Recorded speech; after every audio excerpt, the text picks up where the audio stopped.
महाभारत में युद्ध क्रीड़ा के समय युधिष्ठिर ने द्रौपदी को दांव पर लगा दिया और दुर्योधन की ओर से मामा शकुनी ने द्रौपदी को जीत लिया। उस समय दुशासन द्रौपदी को बालों से पकड़कर घसीटते हुए सभा में ले आया।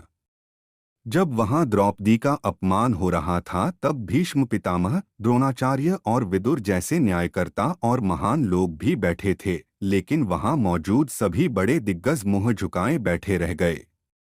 इन सभी को उनके मौन रहने का दंड भी मिला।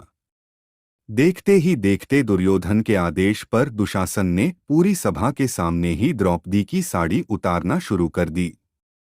सभी मौन थे, पांडव भी द्रौपदी की लाज बचाने में असमर्थ हो गए। तब द्रौपदी ने आंखें बंद कर वासुदेव श्रीकृष्ण का आह्वान किया। श्रीकृष्ण उस वक्त सभा में मौजूद नहीं थे। द्रौपदी ने कहा, हे गोविंद, आज आस्था और अनास्था के बीच जंग है। आज मुझे देखना है कि ईश्वर है कि नहीं। तब श्री कृष्ण ने सभी के समक्ष एक चमत्कार प्रस्तुत किया और द्रौपदी की साड़ी तब तक लंबी होती गई जब तक कि दुशासन बेहोश नहीं हो गया और सभी सन्न नहीं रह गए। सभी को समझ में आ गया कि यह चमत्कार है।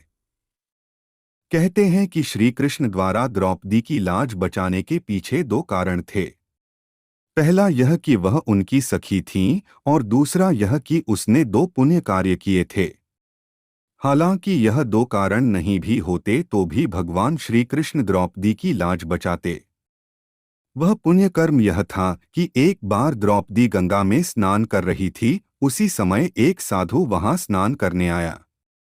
स्नान करते समय साधु की लंगोट पानी में बह गई और वह इस अवस्था में बाहर कैसे निकले, इस कारण वह एक झाड़ी के पीछे छिप गया। द्रौपदी ने साधु को इस अवस्था में देख अपनी साड़ी से लंगोट के बराबर कोना फाड़कर उसे दे दिया। साधु ने प्रसन्न होकर द्रौपदी को आशीर्वाद दिया। एक अन्य कथा के अनुसार जब श्री कृष्ण द्वारा सुदर्शन चक्र से शिशुपाल का वध किया गया, उस समय श्री कृष्ण की अंगुली भी कट गई थी। अंगुली कटने पर श्री कृष्ण का रक्त बहने लगा। तब द्रौपदी ने अपनी साड़ी फाड़कर श्रीकृष्ण की अंगुली पर बांधी थी। इस कर्म के बदले श्रीकृष्ण ने द्रौपदी को आशीर्वाद देकर कहा था कि एक दिन अवश्य तुम्हारी साड़ी की कीमत अदा करूंगा।